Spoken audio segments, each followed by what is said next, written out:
36장 32절에서 38절까지 찾으셨으면 한 절씩 교독하겠습니다. 32절 제가 읽습니다. 주 여호와의 말씀이니라. 내가 이렇게 행함은 너희를 위함이 아닌 줄을 너희가 알리라. 이스라엘 족속아, 너희 행위로 말미암아 부끄러워하고 한탄할지어다.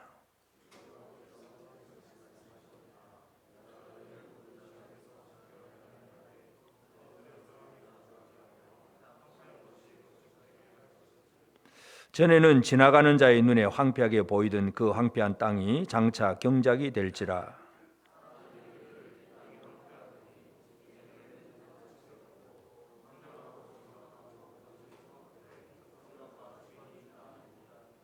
너희 사방에 남은 이방 사람이 나 여호와가 무너진 곳을 건축하며 황폐한 자리에 심은 줄을 알리라. 나 여호와가 말하였으니 이루리라.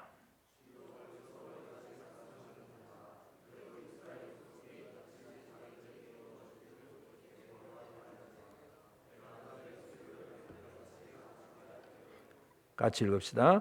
제사 드릴 양떼 곧 예루살렘이 정한 절기의 양무리 같이 황폐한 성읍을 사람의 때로 채우리라. 그리한즉 그들이 나를 여호와인 줄 알리라 하셨느니라. 아멘.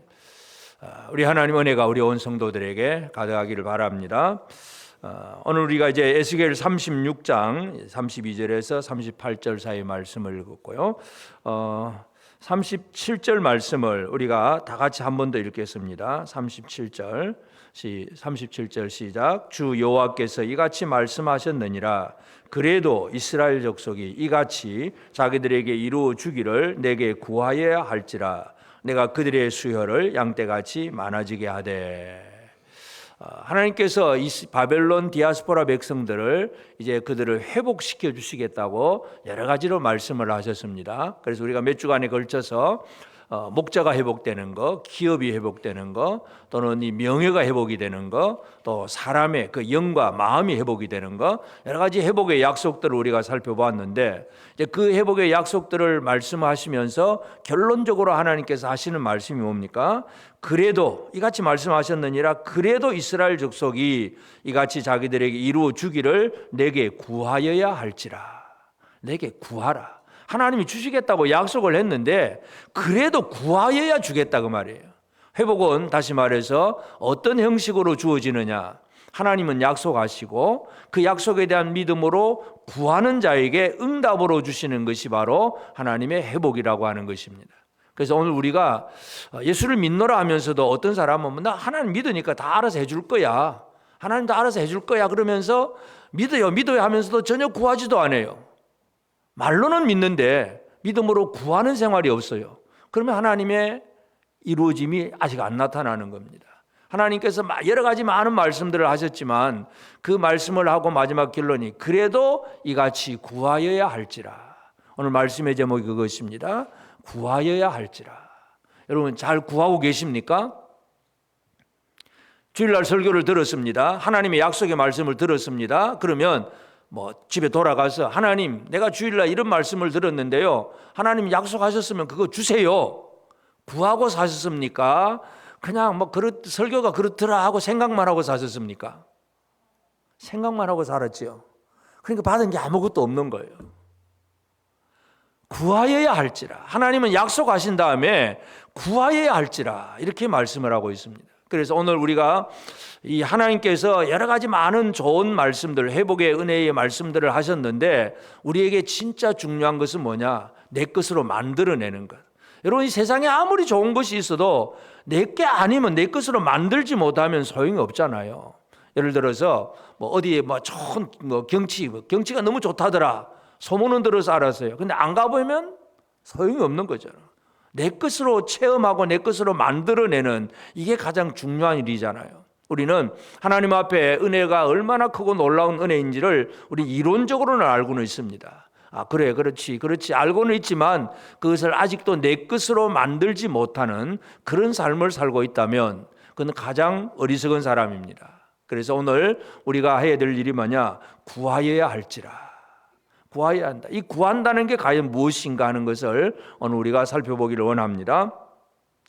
그래서 하나님께서 이제 이 마지막 약속을 주시면서 구하여야 할지라 그러면서 그 앞부분에 주신 말씀, 우리가 하나님 앞에 구할 때에 어떤 자세로 무엇을 가지고 하나님 앞에 구해야 되느냐, 이것을 우리가 몇 가지 살펴볼 수가 있는데, 제일 첫 번째 32절에 보면 주 여호와의 말씀이니라 내가 이렇게 행함은 너희를 위함이 아닌 줄을 너희가 알리라. 이스라엘 족속아 너희 행위로 말미암아 부끄러워하고 한탄할지어다. 하나님께서 약속을 하셨잖아요. 그런데 이제 이스라엘에게 구하기 전에 그들이 해야 될 일이 뭐냐? 그들의 행위를 부끄러워하고 한탄할지어다.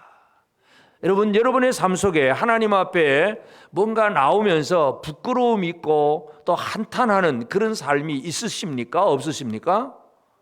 그냥 나는 뭐 하나님 아들이니까 당연히 복 줘야 됩니다. 그렇게 우리가 당연하게 아들이니까 복 받을 줄로 믿고 나오는 그 믿음만이 분명한 믿음인 것 같은데, 그 믿음 이전에 무엇이 있어야 되느냐? 자기를 돌아보는 생활.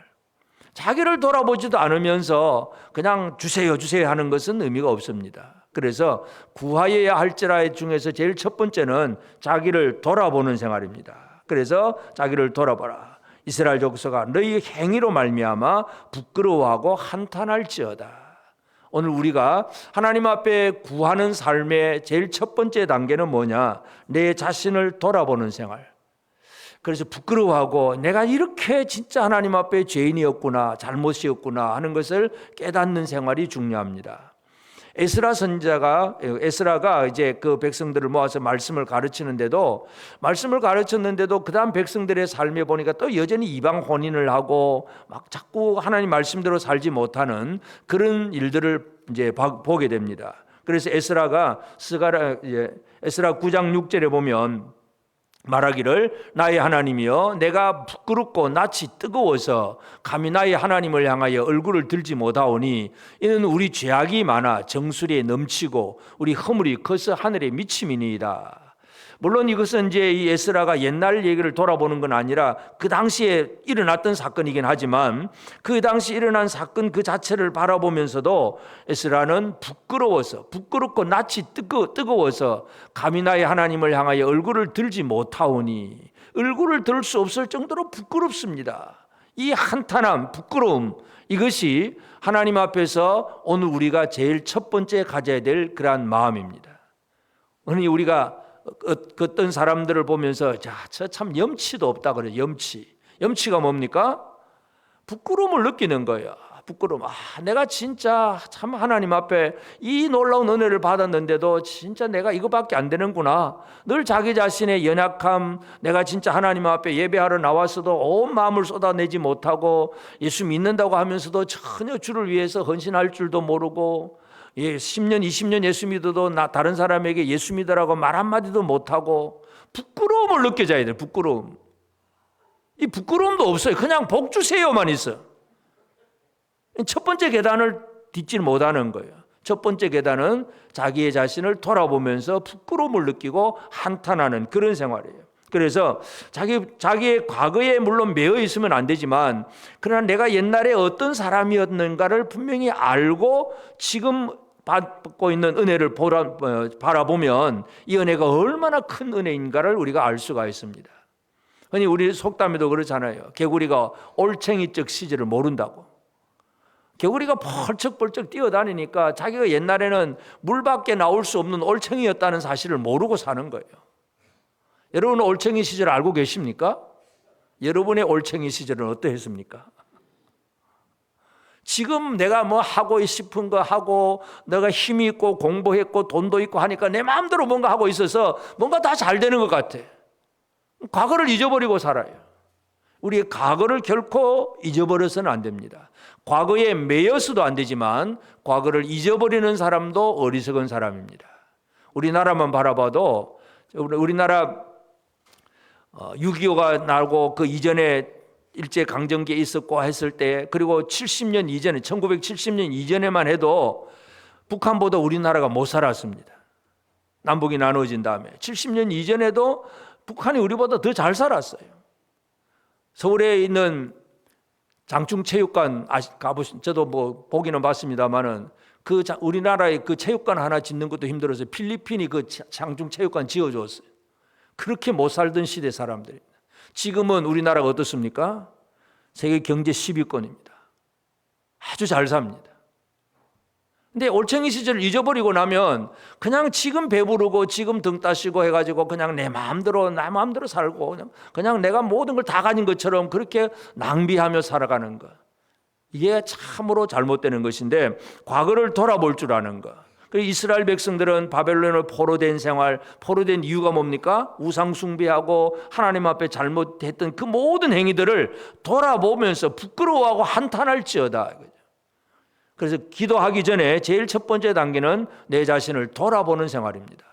오늘 저와 여러분들이 하나님 앞에 구하기 전에 돌아보는 삶을 먼저 시작하시기를 바랍니다.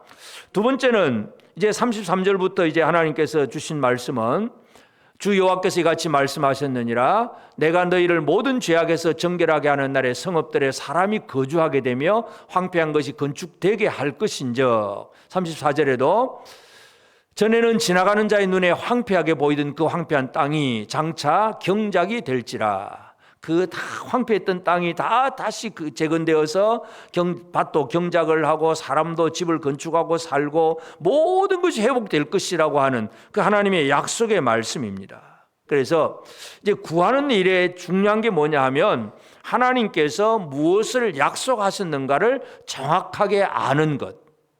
하나님이 뭘 주겠다고 약속한 걸 우리가 구하지 약속도 안 했는데 주세요 해봐야 아무 소용이 없습니다.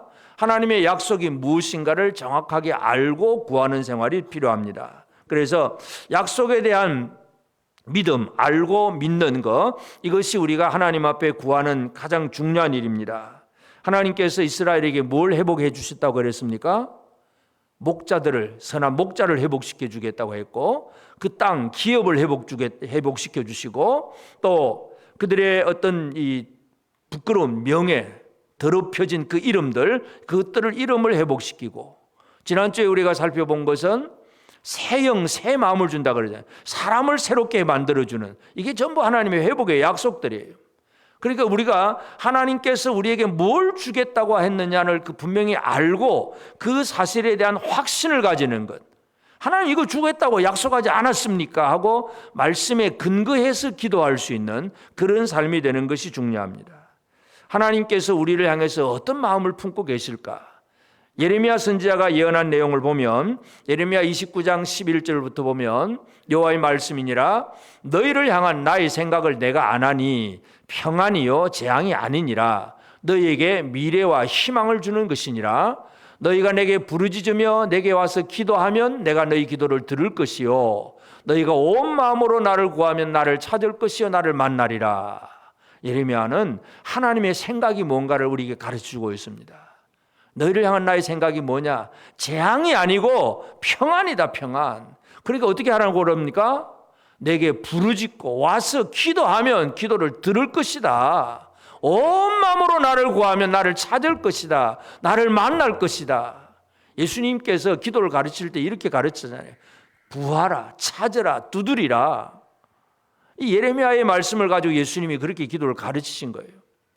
하나님은 우리를 향해서 어떤 마음과 생각을 품고 있는가를 아는 것, 그리고 그 사실에 대한 믿음, 이것이 우리에게 중요합니다. 여러분을 향한 하나님의 마음이 무엇이라고 생각하십니까? 우리 하나님은 뭐 같아? 나를 향해서는 전혀 관심도 없는 것 같아. 그런 사람도 있을 수 있고, 뭐라고 생각했는지도 전혀 내가 모르겠다고 하는 사람도 있을 수 있고, 하나님은 나에게 이러이러한 생각을 가지고 계셔. 정확한 믿음을 가지고 있는 사람도 있습니다. 여러분의 삶이 하나님의 생각을 읽어내는 그런 믿음이 되어지기를 바랍니다. 하나님께서 여러분을 향하여서 어떤 생각을 품고 계실까? 예레미야 선지자는 그 이스라엘을 향해서 지금 막 나라가 망해가는 그 시점에도 하나님의 생각은 멸망이 아니고 재앙이 아니고 평안이다, 평안. 하나님은 자기 백성들에게 이 평안함을 주기 위해서 애를 쓰고 계신다는 것을 분명히 강조합니다. 그래서 오늘 우리가 구하여야 할지라고 했을 때에 뭘 구해야 되느냐가 중요하잖아요. 뭘 구해야 됩니까? 하나님의 생각, 하나님의 약속, 이것들을 정확하게 알아야 그것을 붙잡고 우리 하나님 앞에 간구할 수가 있습니다. 그 다음에 세 번째로 우리가 또 36절에도 보면 너희 사방에 남은 이방 사람이 나 여호와가 무너진 곳을 건축하며 황폐한 자리에 심은 줄을 알리라. 나 여호와가 말하였으니 이루리라. 나 여호와가 무너진 곳을 건축하며 황폐한 자리에 심은 줄을 알리라. 나 여호와가 건축하고 심었다. 나 여호와가 말하였으니 이루리라. 전부 하나님이 하신다고 그러죠. 하나님이 하신다고. 물론 이스라엘 백성들이 바벨론에서 돌아가면, 예루살렘으로 돌아가면 그들이 직접 열심히 또 돌도 가져오고 무너진 곳을 막 쌓기 위해서 힘쓰고 노동도 해야 됩니다. 그런데 하나님께서 하시는 말씀은 내가 무너진 곳을 건축하고 내가 황폐한 자리에 심을 것이다. 이걸 내가 이루리라. 하나님이 일하신다고 하는 것을 분명히 강조합니다. 그러므로 구하여야 할지라고 했을 때에 우리가 가져야 될 태도는 뭐겠습니까? 우리가 구하면 하나님은 이루신다. 확신, 이 믿음, 이것이 오늘 우리에게 중요합니다. 우리 힘으로 이루어지는 게 아니에요. 그냥 우리는 구했을 뿐이고 그 일을 이루시는 이는 하나님이세요. 하나님은 우리를 향한 분명한 생각을 가지고 하나님 백성들을 지키시고 보호하십니다. 이스라엘 백성들이 광야에서 이제 광야 40년 생활을 마치고 이제 모압 평지에 있었을 때에 모압 임금 발락이 발람 선지자를 초청을 합니다. 그래가지고 발람에게 많은 돈을 주면서 저 이스라엘을 좀 저주를 해달라고, 저주. 막 주술을 걸어가지고 이상한 마술을 해가지고 이 백성들이 좀 복받지 못하도록 그렇게 하라고 얘기합니다. 근데 이제 발람은 물론 이제 돈에 팔려가는 거죠. 그런데 하나님은 또 발람에게 막 역사를 합니다. 막 나귀의 입을 열어서도 말하기도 하고 막 천사가 칼을 들고 막 길을 막는 그런 경우를 하시면서 발람에게 절대로 내가 하는 말만 하게 하라. 그래서 결국 발람이 하나님 앞에서 결국 이 모압 임금 발락의 그 어떤 초청을 받아 가긴 가지만 그리고 산 꼭대기에서 뭔가 이제 저주를 해야 되는데 하나님이 하라고 하신 말씀은 저주가 아니고 축복이에요. 저주가 아니라 축복이에요. 그래서 발람의 예언이 길게 기록되어 있는데 민수기 23장 19절에 보면 하나님은 사람이 아니시니 거짓말을 아니하시고 인생이 아니시니 후회가 없으시도다. 어찌 그 말씀하신 바를 행하지 않으시며 하신 말씀을 실행하지 않으시랴. 하나님은 실행하시는 분이다 이거죠. 그러면서 그 앞부분의 내용이 뭐냐 하면 발람은 계속해서 이스라엘 향해서 축복의 말만 한 거예요. 모압 임금이 야 이거 저주를 해야지 축복하면 안 된다 그러면서 처음에 여기서 제단 쌓다가 너무 이제 백성들이 많이 보이는 곳에 가니까 이거 너무 커서 놀라는가 보다 싶어가지고 백성 끄트머리만 보이는 조그만 보이는 곳에 또 옮겨가서 또 제단 쌓고 또 저주하라니까 또 축복합니다. 또 축복. 하나님이 계속 축복하게 하신 거예요. 그럼 하나님은 뭐 어떤 분이십니까? 사람이 축복하면 하나님은 복을 주시는 하나님이십니다. 하나님은 그 복을 이루시는 분이에요. 사람은 그냥 사람들에게 저주를 하고 싶어도 하나님의 백성에게는 축복할 수밖에 없어요. 그러면 하나님은 그 복을 이루십니다. 그래서 우리가 이 하나님께서 어떤 하나님인가를 정확하게 이해하는 것이 중요합니다. 하나님이 하실 일, 그래서 이 사람의 축복을 하나님이 다 이루십니다. 발람은 자기는 그냥 돈 먹고 돈 받고 그저 이스라엘을 저주하러 갔지만 하나님이 그 입을 열어서 축복의 말만 하게 하셨고 하나님은 그 복을 다 이루셨습니다. 이스라엘을 지키시고 보호하시는 이는 하나님이십니다. 하나님은 인생이 아니시고 그래서 거짓말을 하지 않고 또 후회가 없으시고 하나님은 말씀하신 바를 그대로 행하시는, 실행하지 않으시는 분이 아니라는 사실, 이것을 분명히 강조하고 있습니다. 그러므로 그렇게 일하시는 하나님, 그 하나님을 믿고 구하여야 할지라, 그 말씀이에요. 여러분, 오늘 우리가 하나님 앞에서 주신 이 하나님 우리에게 주신 약속들을 바라보면서 우리가 할 일이 뭐냐? 구하는 생활입니다. 그래서 우리가 진짜 이제 하나님 앞에 잘 구하며 살아가는, 그래서 하나님 앞에 구하고 받는 그런 성도들이 되어지기를 바랍니다. 하나님이 약속하신 것을 받아 누리는 복된 삶을 우리 모두가 살기를 바랍니다. 그러면 진짜 우리에게 중요한 게 뭡니까? 잘 구하는 생활. 잘 구하고 계십니까? 잘 구하고 있으십니까? 설교를 들을 때는 아멘 해놓고 돌아가면 뭐 전혀 구하지도 않잖아요. 무슨 설교를 했는지, 하나님이 뭐라고 약속했는지 전혀 관심도 없잖아요. 그러니까 무슨 복을 받아? 하나님 그렇게 약속하셨지 않습니까? 그거 이루어 주세요. 이게 나와야 되는데 이게 안 나오잖아요. 가장 쉬운 건데도 잘 안 돼. 이게 이제 가장 큰 문제예요. 오늘 우리는 예수 그리스도로 말미암아 우리의 기도가 온전해질 수가 있습니다.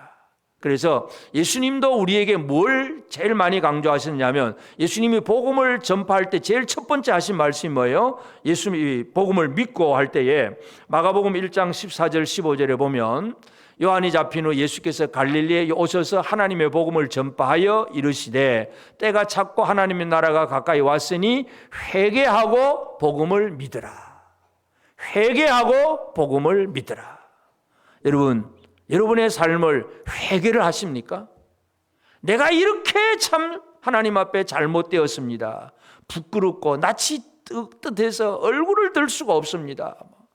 이런 자신의 잘못을 생각하며 부끄러워할 줄 아는 것, 이것이 바로 진정한 회개예요. 예수님께서 복음을 믿고 천국 백성이 되게 하셨을 때에 제일 첫 번째 강조한 것이 바로 회개하라는 거예요. 부끄러워할 줄 알아라는 얘기잖아요.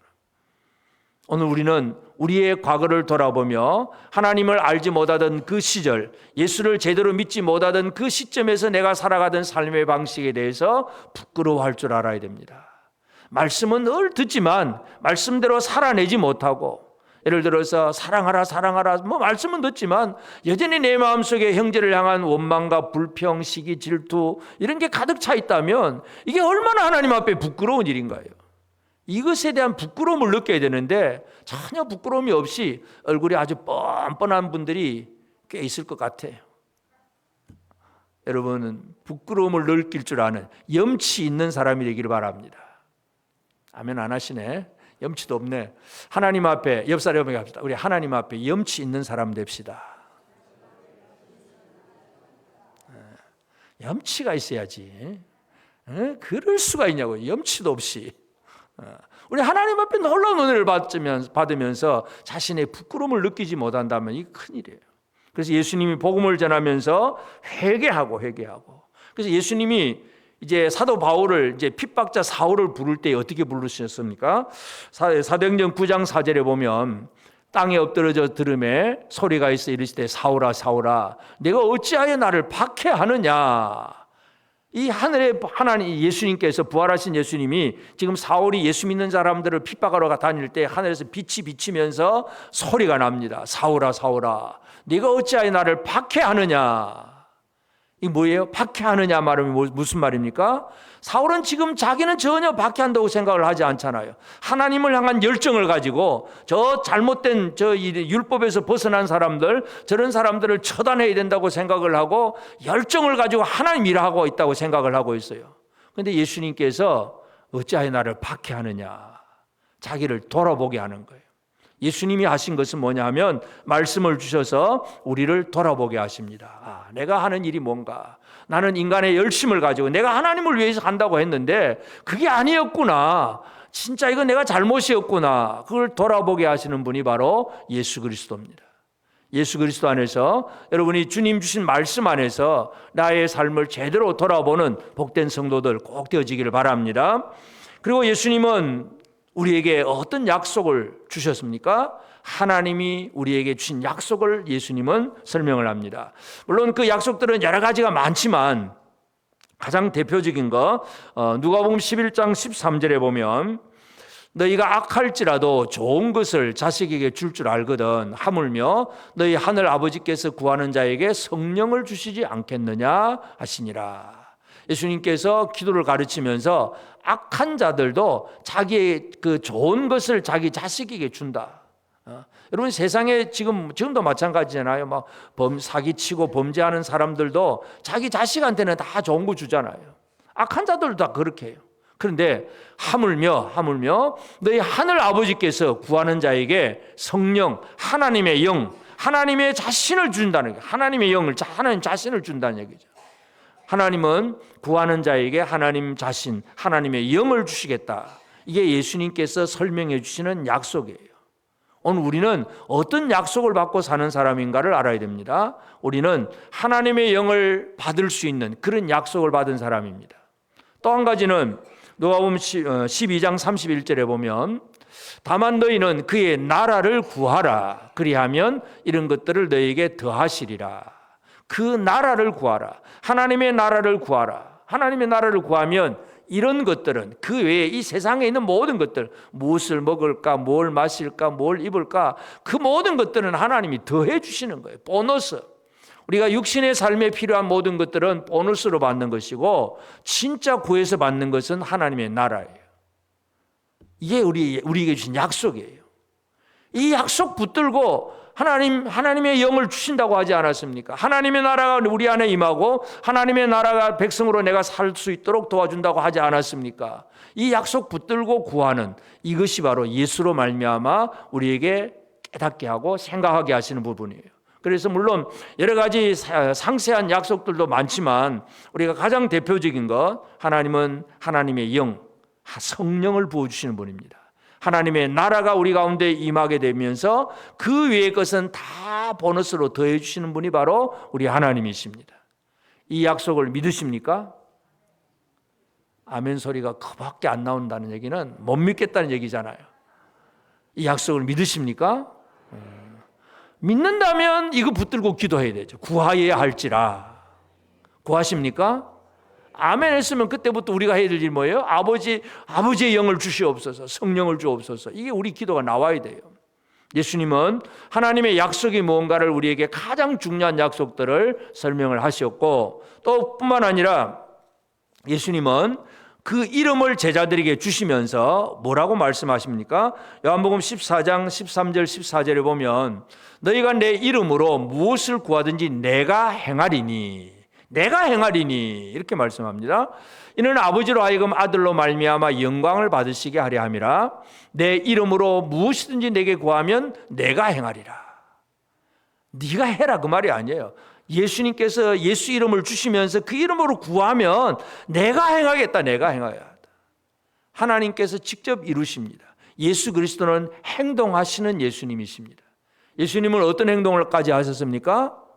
하늘 보좌 영광을 버리고 이 땅에 사람이 되어서 내려오셨습니다. 십자가에 죽으시기까지 하나님의 뜻에 복종하는 행동을 이루신 분이 바로 예수 그리스도입니다. 그래서 예수님은 제자들에게 무엇이든지 내 이름으로 구해라. 그럼 내가 행할게. 이게 또 우리에게 주시는 너무나 놀라운 약속입니다. 내가 이루는 거, 우리 사람이 하는 게 아니에요. 우리는 그저 믿음으로 구할 뿐이에요. 그러면 이루시는 이는 주님이십니다. 행한다고 분명히 약속을 하고 있습니다. 그래서 예수는 이 죄인의 구원을 위하시는 아버지 하나님의 뜻을 위해서 직접 사람이 되어서 이 땅에 내려오셨고 십자가에 달려 돌아가셨고 하나님의 뜻을 다 이루셨습니다. 그러니까 내가 다 이루었다 십자가에서 그렇게 얘기하잖아요. 다 이루신 분이에요. 지금도 이루시고 계시는 분이 바로 예수님입니다. 요한계시록에서 보면 하나님의 보좌에서 하나님의 손에 있는 그 두루마리를 예수님이 받아가지고 인을 하나씩 뗍니다. 그때마다 이 세상에 놀라운 일들이 벌어집니다. 전쟁도 있고 기근도 있고 많은 사건들이 벌어지는데 이 온 세상을 주관하는 일을 주님이 지금도 하고 계십니다. 우리는 모든 일을 이루시는 주님과 함께 살아가는 삶이 된다는 것, 이게 얼마나 큰 복인가를 알 수가 있습니다. 그래서 오늘 이제 우리가 이 시간 에스겔을 통해서 하나님께서 말씀하신 내게 구하여야 할지라 하는 이 말씀을 다시 한번 우리가 확인하면서 그러면 우리가 어떻게 구할 것인가 다시 한번 정리하기를 바랍니다. 첫 번째가 뭡니까? 기도하기 이전에 나의 본 모습을 결코 잊어버려서는 안 된다는 것. 나의 원래의 모습이, 내 출신이, 내 원래가 어떤 사람이었는가를 절대로 잊어서는 안 됩니다. 그래서 사도 바울은 자기 자신을 죄인 중에 괴수다 이렇게 표현까지 합니다. 디모데전서 1장 15절에 보면 밑보다 모든 사람이 받을 만한 이 말이여 그리스도 예수께서 죄인을 구원하시려고 세상에 임하셨다 하였도다. 죄인 중에 내가 괴수니라. 그냥 나는 죄인입니다 이런 정도의 표현도 아니에요. 사도 바울은 내가 죄인 중에서 내가 두목입니다. 두목. 여러분 죄인 중에 괴수라고 하는 그 말이 어떤 말일까요? 지금도 우리가 전쟁을 하다 보면 이스라엘이 지금 하마스도 치기도 하고 막 여러 가지 전쟁도 하잖아요. 옛날 또 9.11 테러 사건이 나타났을 때에 미국이 누구를 죽이려고 애를 썼습니까? 두목, 괴수. 이 괴수를 제거하려고 막 드론으로 공격을 하고 막 그렇게 하잖아요. 이 괴수가 된다는 얘기는 완전히 멸망에 있어서 제일 최전선에 나서 완전히 죽어야 될 사람이라는 거. 사도 바울은 내가 죄인 중에 괴수입니다. 내가 좀 잘못했고 잘 몰라서 실수했습니다. 이 정도의 개념이 아니에요. 철저하게 내가 누구인가를 깨닫고 사는 사람입니다. 오늘 우리가 하나님 앞에서 내가 어떤 사람인가를 정확하게 깨닫는 우리 모두가 되어지기를 바랍니다. 나의 원래 모습이 어떤 사람이었는가? 내가 예수를 알기 이전에 내 모습이 무엇이었는가를 정확하게 알아야 됩니다. 안다는 것은 그곳에서 벗어났으므로 하나님의 은혜를 더 크고 기뻐하게 하는 것이지, 안다고 해서 그러한 옛날 생활로 돌아가라는 생활은 결코 아닙니다. 이스라엘 백성들은 애굽에서 나왔잖아요. 애굽에서 나왔는데 물 없다 또는 양식 없다, 길을 험하다 할 때 문제만 생기면 어떻게 합니까? 애굽으로 돌아가려고 그래. 애굽으로 자꾸 돌아가자. 애굽으로 돌아가자. 그걸 다른 말로 무슨 말이라 하냐면 노예 근성이라고 합니다. 노예 근성. 노예 근성은요, 우리가 요즘 우리나라에 그렇게 노숙자들이 많지는 않지만 한번 이 노숙자들은 그런 생활에 그냥 젖어버리면 그냥 평안한 거예요. 일을 안 해도 여기 가서 밥 한 끼 먹고 저기 가서 얻어먹고 그러다 보면 그냥 그렇게 살아가요. 아무 의식도 없고 어떤 뭔가 진취적인 생각도 없고 뭔가 해봐야 되겠다는 마음도 없고 그냥 젖어드는 거예요. 배급 주면 받아 먹고 그냥 그렇게 살아가는 건 노예 근성이에요. 하나님은 그 노예를 자유 백성으로 만들어 두셨는데 이 사람들이 힘들고 어렵다고 늘 부르짖고 불평하는 내용이 바로 애굽으로 돌아가자 그거잖아요. 여러분, 우리가 옛날을 잊어버려서는 안 되지만 옛날로 돌아가서도 안 된다는 사실도 우리는 분명히 기억을 해야 됩니다. 에베소서 2장 12절에 보면 그때의 너희는 우리 옛날이 어떤 모습이었습니까? 너희는 그리스도 밖에 있었고 이스라엘 나라 밖의 사람이라 약속의 언약들에 대하여는 외인이요 세상에서 소망이 없고 하나님도 없는 자이더니. 그때는 예수 밖에 있는 사람들, 약속하고는 상관이 없는 사람들, 소망도 없고 하나님도 없는 사람이었다 그죠? 그런데 지금은 언약의 백성이고 하나님의 말씀으로 소망을 품은 백성이 되었다는 것. 그렇기 때문에 우리가 제일 첫 번째 기도하기 이전에 나의 본 모습을 결코 잊어서는 안 된다고 하는 것, 그것은 옛날로 돌아가자는 얘기가 아니라 잊지 말자. 요즘은 이 노래를 안 부르죠. 우리가 중고등학교 학생들 부를 때 6.25 때 그 노래 부른 거 아마 어르신들은 다 기억날 거야. 잊어라 어찌 우리 이 날을. 우리 아닌다. 우리 6.25 전쟁이 절대 잊을 수 없다. 그렇게 막 노래를 많이 불렀어요. 물론 그렇다고 또 전쟁하자 그런 얘기는 아니잖아요. 하여튼 우리가 어떻게 되었느냐를 정확하게 알면, 그리고 그것에서 우리가 벗어난 은혜가 얼마나 크고 놀라운 걸 안다면 우리는 하나님 앞에서 진짜 제대로 감사함으로 기쁨으로 구하는 사람이 됩니다. 여러분, 우리의 과거, 우리의 올챙이 시절을 결코 잊지 마십시다. 옆 사람에게 얘기합시다. 우리 올챙이 시절 잊지 말고 삽시다. 우리 모두가 옛날에는 그런 사람들이었어요. 지금은 하나님의 자녀이고 지금은 하늘나라 백성이지만 옛날에는 마귀 자식이었어요. 이걸 결코 잊어버려서는 안 됩니다.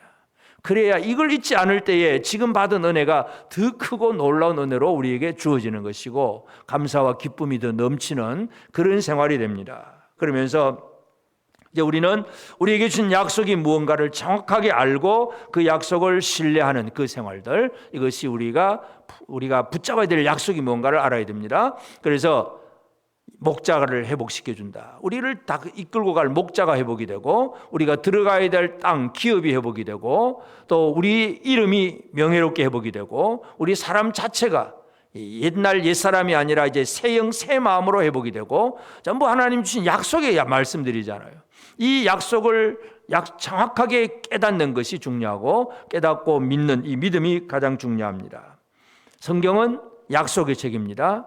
구약, 신약 전부 약속의 책입니다. 그리고 이 약속의 책에 대해서 중요한 것은 바로 약속은 믿음으로 그 약속을 받는 것입니다. 아브라함은 믿음을 가진 사람인데 어떤 믿음이냐 하면 하나님의 약속을 믿는 믿음이잖아요. 로마서 4장 20절 21절에 보면 믿음이 없어 하나님의 약속을 의심하지 않고 믿음으로 견고해져서 하나님께 영광을 돌리며 약속하신 그것을 또한 능히 이루실 줄을 확신하였으니 아브라함의 믿음에 대해서 이렇게 설명을 합니다. 아브라함은 믿음이 없어서 하나님의 약속을 의심하는 그런 사람이 아니었다. 믿음이 견고해서 하나님 앞에 영광을 돌리고 또 하나님이 그걸 영이 이루실 줄도 확신했다. 약속 자체도 믿었고 하나님이 그 약속을 이루실 줄도 믿었다. 이 믿음이 우리에게 필요합니다. 그래서 아브라함은 자기가 100세의 아들 이삭을 낳잖아요. 근데 하나님께서 그 이삭을 통해서 하늘의 별과 같이 땅의 티끌같이 민족이 번성할 것이라고 약속을 하셨을 때에 아브라함은 그걸 믿는 거예요. 믿는 거. 다른 거 없습니다. 그냥 믿음으로 받아들이는 거. 그리고 그 일은 하나님이 능히 이루실 것이라고 하는 확신. 그래서 약속의 내용도 믿고 약속을 하신 분도 믿고 이 두 가지를 다 믿는 것이 바로 아브라함의 믿음이었습니다. 이와 같은 믿음이 오늘 우리에게도 분명히 있어야 됩니다. 그래서 하나님이 내게 뭘 주시기로 약속하셨는지도 알아야 되고 그리고 그 약속하신 분은 다 결단코 그 일을 이루고야 말리라 하는 그 하나님 자체에 대한 신뢰, 이것도 우리에게 가장 중요한 일입니다. 그래서 예수님께서 우리에게 약속하신 것, 승천하시기 전에 약속하신 것은 누가복음 24장 49절에 보면 볼지어다 내가 내 아버지께서 약속하신 것을 너희에게 보내리니, 아버지 약속한 걸 보내린다고 했습니다. 너희는 위로부터 능력으로 입혀질 때까지 이 성에 머물라 하시니라. 승천하기 전에 제자들을 예루살렘에 모아놓고 하신 말씀이에요. 아버지께서 약속하신 것, 성령을 보내주시겠다고 약속을 하고, 그래서 그 능력으로 입혀질 때까지 이 성에 머물라. 그러니까 예루살렘의 제자들이 모여있다가 오순절 다락방에서 그들은 성령으로 충만함을 받습니다. 약속 믿고 기다리면 이루어지는 거예요. 약속 믿고 기다리면 이루어집니다.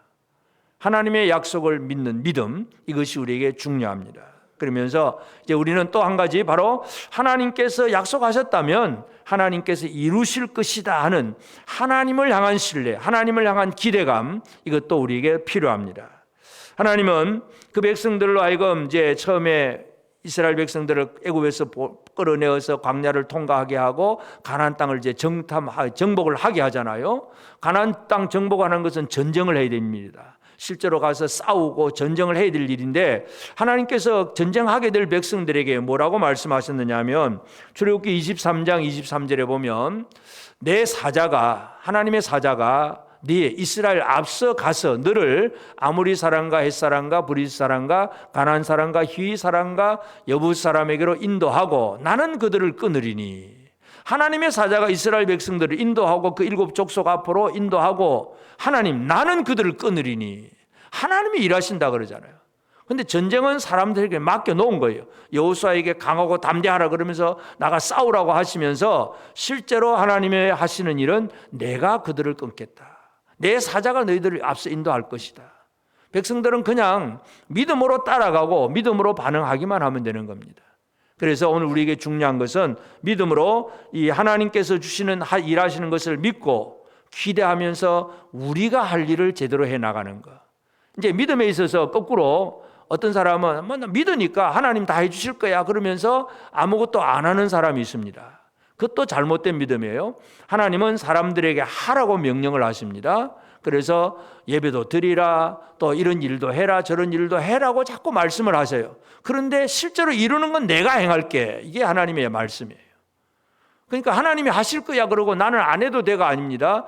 일하는 자를 통해서 하나님이 일하십니다. 그래서 우리가 믿음으로 일하게 될 때에 하나님이 우리를 위해서 일하실 것을 우리는 기대할 수가 있습니다. 그래서 하나님께서 이 바빌론 디아스포라 백성들에게 에스겔을 통해서 주신 말씀은 여러 가지 회복의 약속들을 다 주셨습니다. 그 회복의 약속들을 주시면서 결론으로 뭐냐 하면 그래도 이스라엘 족속이 이같이 자기에게 이루어지기를 내게 구하여야 할지라. 구하여야 할지라. 안 구하면 안 주시는 거예요. 구하여야 주시는 것입니다. 이게 하나님의 방식입니다. 하나님의 방식을 제대로 알아야 우리가 제대로 뭔가 일을 할 수가 있습니다. 요즘은 어디 가서 뭐 식당에 가서 밥을 먹어도 이제 뭐 결제하는 것도 이 결제 방식도 모르면 힘들 때도 많잖아요. 처음에는 뭐 그냥 밥 먹고 나가면서 그냥 카운터에서 계산만 하면 되는데 요즘 보니까 테이블에 앉아가서 그 태블릿 가지고 거기서 주문하고 결제하고 다 해. 처음에는 그게 도대체 뭐야 하고 이제 몇 번 해보니까 알지만 그 방식도 알아야 제대로 먹을 수 있잖아요. 우리가 하나님 앞에 응답받는 방식, 복 받는 방식이 뭐예요? 하나님은 약속하셨고 그 약속에 대한 믿음을 가지고 구하여야 할지라. 이게 바로 복 받는 방식입니다. 여러분, 우리 하나님이 주신 복을 제대로 누리고 삽시다. 옆 사람에게 우리 하나님 주신 복을 제대로 누리고 삽시다. 방법을 알아야 됩니다. 방법. 하나님은 내게 구하여야 할지라, 이 얘기입니다. 하나님은 약속하시고 백성들은 구하고, 그러면 하나님과 백성들과의 관계가 이루어지고 그 관계 속에서 하나님께서 이루시는 모든 약속들은 이루어집니다. 그럼 백성들은 그 안에서 그냥 사는 거예요. 성도 쌓고 기경도 하고 농사도 짓고 기경도 하고 회복하는 삶 속에서 평강과 기쁨을 누릴 수 있는 그런 복된 삶이 됩니다. 오늘 우리에게도 마찬가지입니다. 우리에게 주신 약속이 뭔가를 발견하는 우리 모두가 되어지기를 바랍니다. 예수님께서 우리에게 주신 여러 가지 많은 약속들이 있지만 가장 중요한 것, 하나님의 영을 구하는 자에게 주신다는 것, 하나님의 나라를 구하라는 것. 그러면 다 주신다. 다른 거 다 보너스로 주신다는 사실 기억하면서 구하고 받는 복된 우리 모든 성도들 되어지기를 주의 이름으로 축복합니다.